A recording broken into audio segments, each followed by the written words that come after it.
एक तरफ एक ऐसा कर्मचारी है जिसने 2017 के सिर्फ एक साल में 4 अलग-अलग नौकरियां बदली। एक ही साल में 4। हाँ, और दूसरी तरफ मतलब एक दशकों पुरानी धारणा है जो कहती है कि वित्तीय सुरक्षा पाने के लिए किसी व्यक्ति को एक ही डेस्क पर लगातार 9.5 साल बिताने होंगे। बिल्कुल, ये एक बहुत बड़ा विरोधाभास है ना? तो आज के इस गहरे विश्लेषण में हम यही देखेंगे कि जब आज के युग की ये जो तेज रफ्तार वाली दुनिया है वो पुराने जमाने के सख्त नियमों के धारणा से टकराती है तो क्या होता है। जाहिर है एक बहुत बड़ा टकराव होता है। सही कहा, और ये एक ऐसी टक्कर है जो किसी के भी मन में घबराहट पैदा कर सकती है। मतलब कोई भी डर जाएगा। सच में ये घबराहट कोई मामूली बात नहीं है। जब काम करने के तरीके बदल रहे हों लेकिन सुरक्षा के नियमों को लेकर कोई स्पष्टता न हो, बीच फंसे हुए। बिल्कुल फंसे हुए हैं। और आज हमारे पास एक ऐसा स्रोत है जो इस पूरी दुविधा को सिर्फ एक लाइन में समेट देता है। अच्छा। हाँ, सोशल मीडिया पर नितेश पटेल 1186 नाम के एक यूजर ने 2 दिन पहले एक बहुत ही छोटा लेकिन प्रभावशाली कमेंट किया। क्या लिखा था उन्होंने? उन्होंने लिखा, मैं कोट कर रही हूँ, 2017 में 4 कंपनी में काम किया हूँ। पेंशन में जाएगा कि एक कंपनी में लगातार 9 साल 6 महीने होना चाहिए। देखा जाए तो ये सिर्फ एक सवाल नहीं है। हाँ, ये एक पूरे कामकाजी वर्ग की चिंता का प्रतीक है। मतलब इसमें आधुनिक वर्क कल्चर की सच्चाई भी है और वो पुराने सिस्टम का डर भी। बिल्कुल सही। और यही कारण है कि आज की हमारी इस चर्चा का मुख्य उद्देश्य उस बड़ी उलझन को दूर करना है जो इस कमेंट में साफ झलक रही है। बहुत जरूरी है ये उन सभी सदस्यों की स्थिति स्पष्ट करने के लिए है जो अपनी पेंशन और नौकरी बदलने के नियमों को लेकर इसी तरह की दुविधा में जीते हैं। जो सोचते हैं कि क्या वास्तव में ऐसे कठोर नियम लागू होते हैं। हाँ, तो चलिए इस पूरी बात को थोड़ा विस्तार से समझते हैं। बिल्कुल। क्योंकि ये सिर्फ 2 लाइनों का सवाल नहीं है। बिल्कुल नहीं। ये हर उस इंसान की कहानी है जो अपने करियर की प्रगति और अपने बुढ़ापे की सुरक्षा दोनों के बीच तालमेल बिठाने की कोशिश कर रहा है। सच कहूं तो इस सवाल की संरचना ही अपने आप में एक अध्ययन का विषय है। वो कैसे? मतलब अगर हम इस कमेंट को टुकड़ों में बांट कर देखें तो एक इंसान की उस प्रणाली को समझने की जद्दोजहद है जो उसे बहुत ही उलझी हुई लगती है। तो आइए इस स्रोत के पहले हिस्से पर ही ध्यान केंद्रित करते हैं। ठीक है। यूजर ने बहुत ही स्पष्टता से कहा है कि उसने 2017 में 4 कंपनी में काम किया है, एक ही साल, और 4 अलग-अलग नौकरियों। हाँ, ये स्थिति मुझे एक लंबी रेल यात्रा की याद दिलाती है। रेल यात्रा दिलचस्प है। मतलब कल्पना कीजिए कि कोई यात्री अपनी मंजिल तक पहुंचने के लिए एक ही सफर में 4 अलग-अलग ट्रेनें बदल रहा है। यहाँ सबसे मजेदार बात यह है कि ये उपमा उस चिंता के सटीक तंत्र को समझाती है। बिल्कुल। जब कोई व्यक्ति बार बार ट्रेन बदलता है तो उसके मन में सबसे बड़ा डर क्या होता है? डर यही होता है कि क्या हर नई ट्रेन में चढ़ते ही पिछले सफर का तय किया हुआ रास्ता शून्य मान लिया जाएगा? एकदम सही। क्या जो दूरी पहले तय की जा चुकी है वो नए टिकट में जुड़ेगी या हर बार सफर की शुरुआत एकदम 0 से होगी? और यही डर इस कर्मचारी का भी है। हाँ, मतलब जब कोई कर्मचारी एक साल में 4 नौकरियां बदलता है तो उसे लगता है कि उसकी पिछली कंपनी का पेंशन योगदान शायद अगले खाते में ट्रांसफर ही नहीं हुआ और वो पुराना माइलेज हमेशा के लिए गायब हो गया। बिल्कुल। ये विचार बहुत ही गहरी मनोवैज्ञानिक जड़ें रखता है। मतलब आज का वर्क कल्चर ऐसा है जहां लोग अपने कौशल को निखारने के लिए या बेहतर अवसर पाने के लिए या फिर खराब माहौल से बाहर निकलने के लिए तेजी से नौकरियां बदलते हैं। सही बात है। 2017 में 4 कंपनियों में काम करना इस बात का सीधा प्रमाण है कि काम करने का तरीका अब कितना गतिशील हो गया है। लेकिन मुझे यहाँ थोड़ी उलझन हो रही है। क्या? एक साल में 4 नौकरियां बदलना, हाँ? क्या ये कुछ ज्यादा नहीं है? एक नजरिया ये भी हो सकता है। मतलब अगर हम इसे किसी कंपनी के नजरिए से देखें तो शायद ये अस्थिरता का संकेत हो। क्या सिस्टम को ऐसे कर्मचारियों को लेकर शंका नहीं होनी चाहिए जो इतनी जल्दी जल्दी जगह बदलते हैं? पुराने समय में तो इसे बिल्कुल भी अच्छा नहीं माना जाता था। हाँ, ये एक जायज सवाल है। लेकिन अगर हम इसे बड़े परिदृश्य से जोड़ के देखें तो हमें समझना होगा कि हम अब उस पुराने समय में नहीं रहे हैं। तो अब क्या बदल गया है? ज्ञान आधारित अर्थव्यवस्था में यानी नॉलेज इकोनॉमी में कभी कभी एक प्रोजेक्ट कुछ ही महीनों में खत्म हो जाता है। अच्छा, हाँ।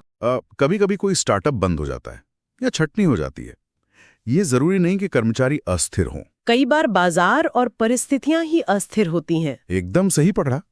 और असली समस्या तब आती है जब इस आधुनिक और तेज गति वाली वास्तविकता का सामना उन वित्तीय सुरक्षा नियमों से होता है जिन्हें दशकों पहले बनाया गया था। मतलब औद्योगिक युग में? हाँ, बिल्कुल। यानी ऐसे नियम जो ये मानकर चलते हैं कि एक व्यक्ति अपनी पूरी जिंदगी एक ही कारखाने या दफ्तर में गुजार देगा। सटीक रूप से वे पुराने ढांचे स्थायित्व पसंद करते हैं और यहीं से सीधा टकराव शुरू होता है। यूजर की इस बात की कि पेंशन में चला जाएगा, इसमें एक सवालिया निशान है। हाँ, वो उम्मीद कर रहा है। ये उस स्वचालित प्रणाली यानी ऑटोमेटेड सिस्टम की उम्मीद है जो आज की डिजिटल दुनिया से जुड़ी है। कर्मचारी उम्मीद कर रहा है कि उसका पैसा बिना किसी परेशानी के जुड़ जाएगा।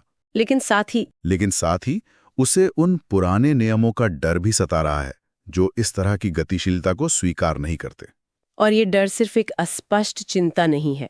इस स्रोत में आगे एक बहुत ही अजीबोगरीब आंकड़ा सामने आता है जो इस चर्चा का दूसरा परिदृश्य है ना। बिल्कुल।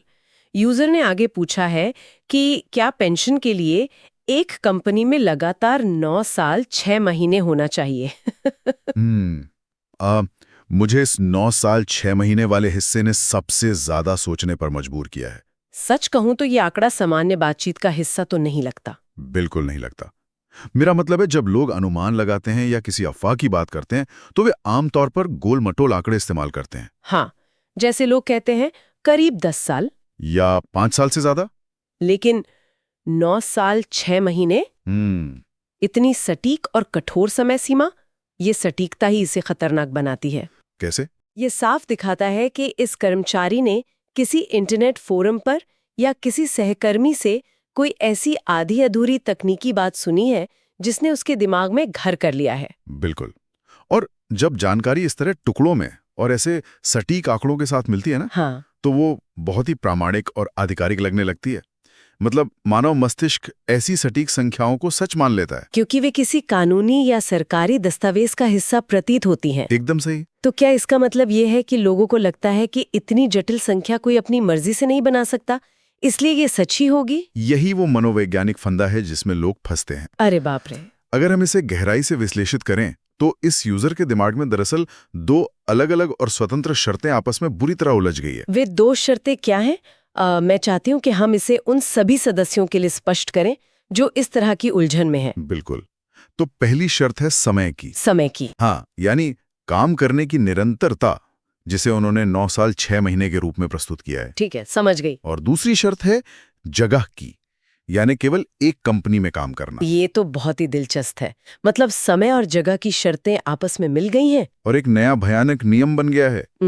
ये समझना बहुत जरूरी है कि ये उलझन काम के कुल सालों और किसी एक नियोक्ता के प्रति वफादारी के बीच के अंतर को मिटा देती है। बिल्कुल। सबसे बड़ा सवाल जो कर्मचारी के मन में उठ रहा है वो ये है कि क्या पेंशन का अधिकार पाने के लिए सिर्फ मेहनत के कुल साल मायने रखते हैं, चाहे वो मेहनत कितनी भी अलग अलग जगहों पर की गई हो? हाँ, या फिर इसके लिए किसी एक ही नियोक्ता या एक ही कंपनी के प्रति बिना शर्त वफादारी अनिवार्य है? ये एक कंपनी का जो भ्रम है ना, वो वित्तीय असुरक्षा का सबसे बड़ा कारण है। सच कहा। लेकिन एक मिनट, इस तर्क को थोड़ा चुनौती देते हैं। हाँ, बताइए। शायद ये शर्त जानबूझकर लोगों के दिमाग में डाली गई हो ताकि लोग जल्दी जल्दी नौकरी ना छोड़े। हाँ, क्या वफादारी को वित्तीय इनाम से जोड़ना किसी दौर में एक मान्य रणनीति नहीं रही होगी? देखिए, ये ऐतिहासिक रूप से सच हो सकता है। पहले संस्थानों को वफादारी की जरूरत होती थी और इसलिए वे लंबी अवधि के लाभ को एक ही जगह टिके रहने से जोड़ते थे। तो आज क्या स्थिति है? आज की जो वैधानिक पेंशन प्रणालियां हैं वो आमतौर पर व्यक्ति की कुल सेवा पर आधारित होती हैं, न कि किसी एक मालिक के प्रति उसकी वफादारी पर। अच्छा, तो नियम बदल चुके हैं? हाँ, समस्या ये है कि वो पुरानी वफादारी वाली मानसिकता आज भी लोगों की चर्चाओं में जिंदा है और नए नियमों की आधी अधूरी समझ के साथ मिलकर इस तरह के 9.5 साल वाले मिथक पैदा कर रही है। बिल्कुल सटीक। ये एक कंपनी का भ्रम सच में बहुत भारी पड़ सकता है।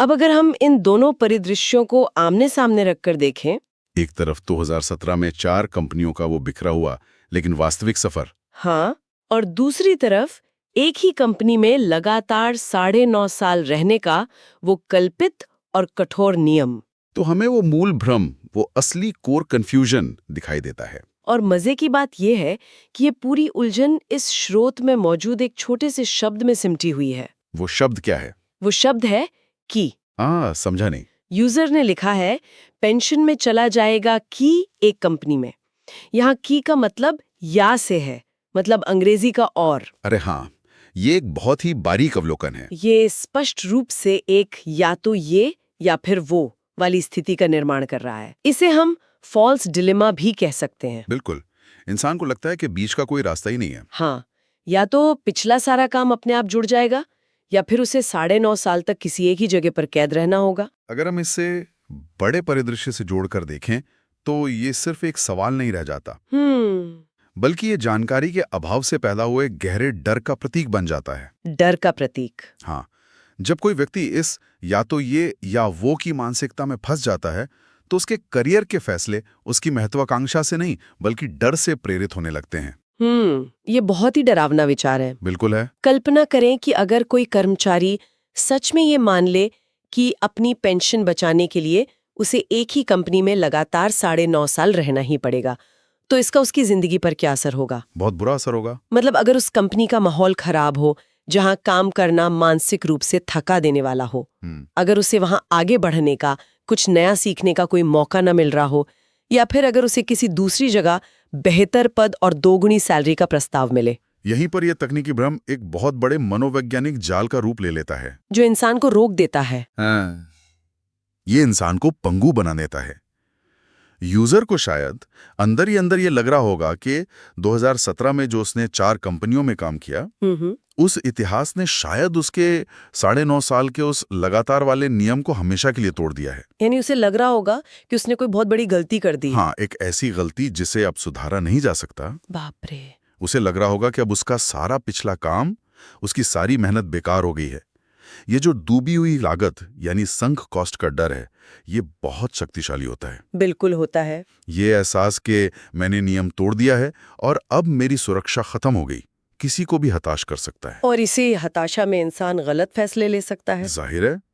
जब नियमों की सही समझ नहीं होती तो लोग अपने करियर के सबसे महत्वपूर्ण मोड़ पर अपनी क्षमता या नए अवसरों के आधार पर कदम नहीं बढ़ाते। वे वहीं रुके रहते हैं। हाँ, वे एक ऐसी जगह पर टिके रहते हैं जहां वे खुश नहीं हैं, सिर्फ इसलिए क्योंकि उनके दिमाग में ये भ्रम बैठ गया है कि वफादारी और निरंतरता केवल किसी एक ही इमारत या एक ही कंपनी से जुड़ी होनी चाहिए। ये उस व्यक्ति की स्वतंत्रता का हनन है।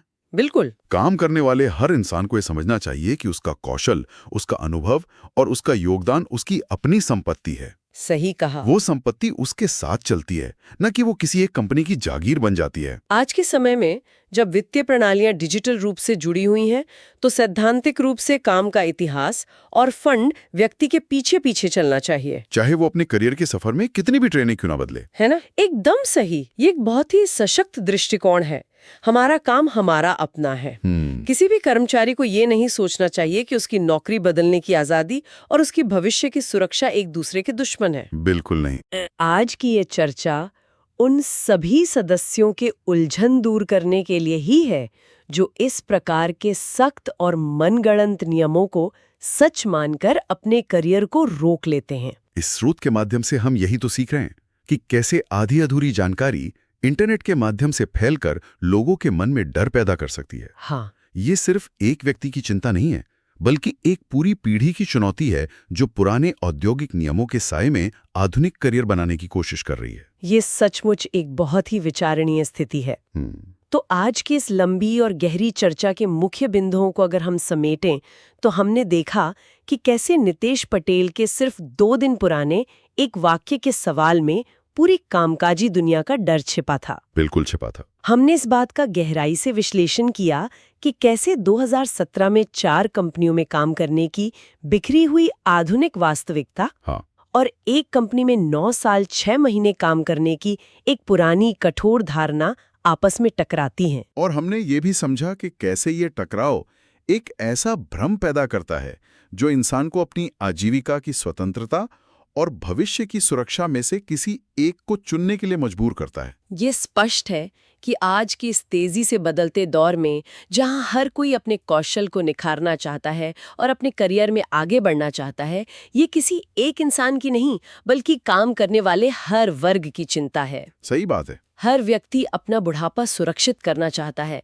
लेकिन कोई भी इसके लिए अपने आज को, अपने वर्तमान अवसरों को दांव पर नहीं लगाना चाहता। बिल्कुल, किसी को भी गलत जानकारी या झूठे तकनीकी आंकड़ों के कारण डर के साए में नहीं जीना चाहिए।